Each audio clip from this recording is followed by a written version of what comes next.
ay nakikita sa aming mga kalooban, Panginoon.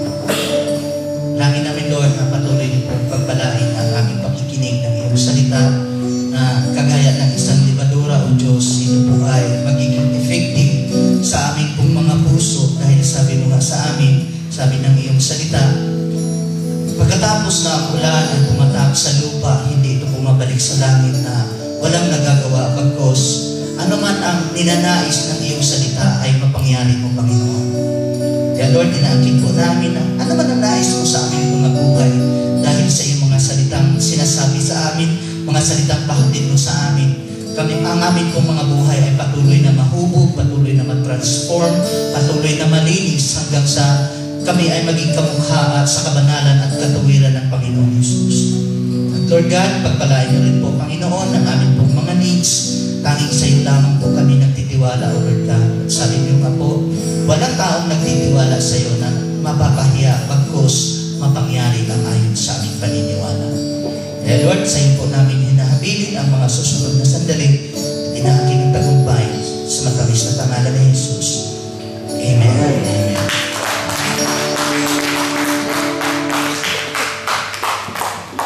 Praise God.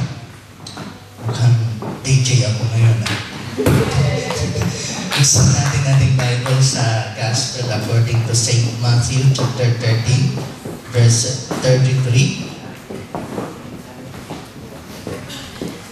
Matthew chapter 13 verse 33. Okay?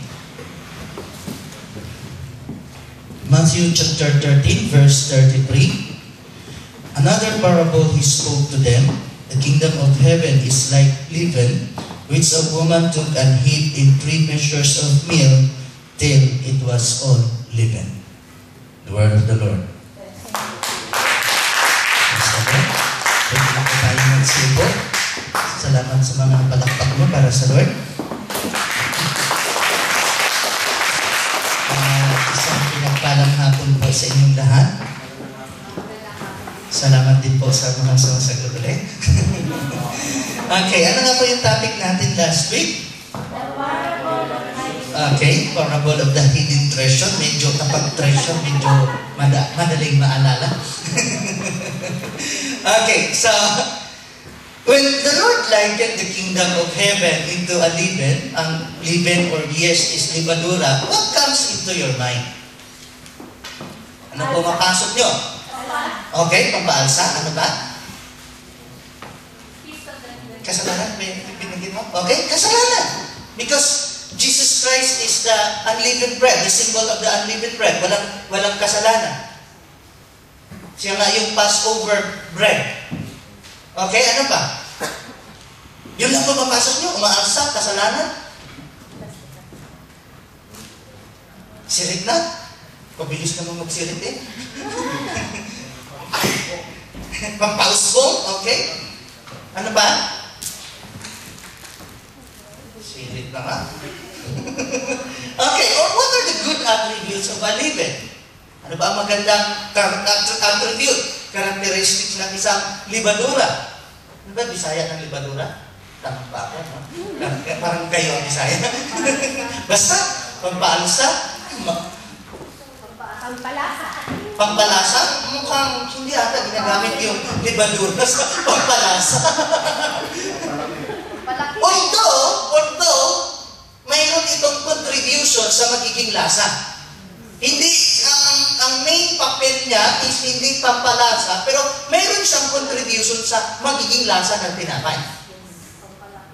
Pampalaki? Maaari, dahil nga pinapaalsa, parang lumaki. Okay? What aspects of it is he trying to teach us? Yan po ang ating aalamin sa hapon ito. So, ang aim po natin sa topic na ito is for us to learn both aspects of the leaven in understanding the kingdom of heaven. Kasi kung hindi po natin maintindihan ito, both aspects, kasi kung pampaalsa lang ang titingnan natin, mayroon din pong sinasabi si Lord na ang yeast man ay nagsimbolo din po ng kasalanan. Nagsimbolo din po ng hypocrisy. Pagbalat kayo, pagiging plastic, ang libadura na tinutukoy niya. Okay, Okay, so meron akong ilang puntong pansin. Una, ang libadura po na ito ay kinuha po ng babae at itinago sa masa. Mukhang masa, tao ata yung masa. Doon sa masa nga. Akala ko siminto ng minamasa eh. Pati pala harina. Masa nga. Nalilito na kasi ako. Bisaya pa kaya? Ito o Tagalog na? So, okay. A woman signifies a weaker vessel. Agree ba kayo sa akin? Yes. Siguro kung magkaroon ng boxing, lalaki at babae, sigurado naman, pupusta na kayo doon. Sa lalaki. Kakampi na kayo sa lalaki. Malay nyo, nagpalakas yung babae. Mas malakas. Malay mo, nagpalakas. Pero naturally speaking, most of the women are weaker vessels compared to men. Hindi rin, no? Ano kala niyo sa amin? By nature, mas makapangyarihan ng lalaki kaysa babae.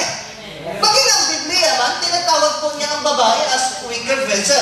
Sabi ng 1 Peter chapter 3 verse 7, likewise, ye husbands, dwell with them according to the knowledge, giving honor unto the wife as unto weaker vessel.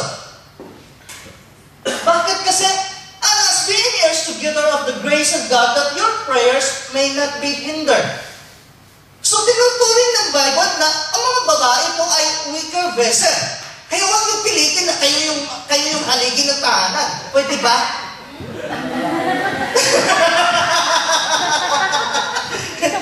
Patunayan ko kasi nga. Compared to the influences of the world, gospel propagation is weak, but it works. At least, hindi niya tulad. Okay, although sa preceding verse, sa verse 32, ang sabi doon, the kingdom of heaven is like a man who plant the mustard seed into the field. Nasusundan. Pero pagdating sa libadura, hindi po like a man, but like a woman. Amen. Okay, huwag kayo mag-alala masyado. Parang ayaw nyo talaga. Parang pinupursikin nyo. Ha? Excuse me. Okay. People without faith might say it has less chances of achieving its goal. Ganun din, kung titignan nila, especially without faith, especially sa mga unbelievers, titignan nila ang kingdom ng Lord parang powerless. Less chances na mag-achieve ang goal, less chances na magtatagumpay, especially kukunti lang, especially ang taga-God Most High. Di ba nagkukunti, pero nag-work out yan. Amen. Ito, patunayan ko sa inyo, ano?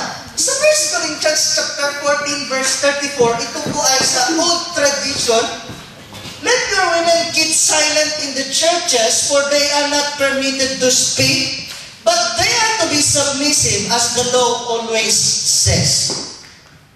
Payag kayo? Mukhang walang tuloy natin. And if they want to learn something, let them ask their own husbands at home, for it is shameful for women to speak in church. Ayaw pa rin? Okay, mag-alala. Fair naman ako mag-preach. And I do not permit a woman to teach or to have authority over a man, but to be in silence.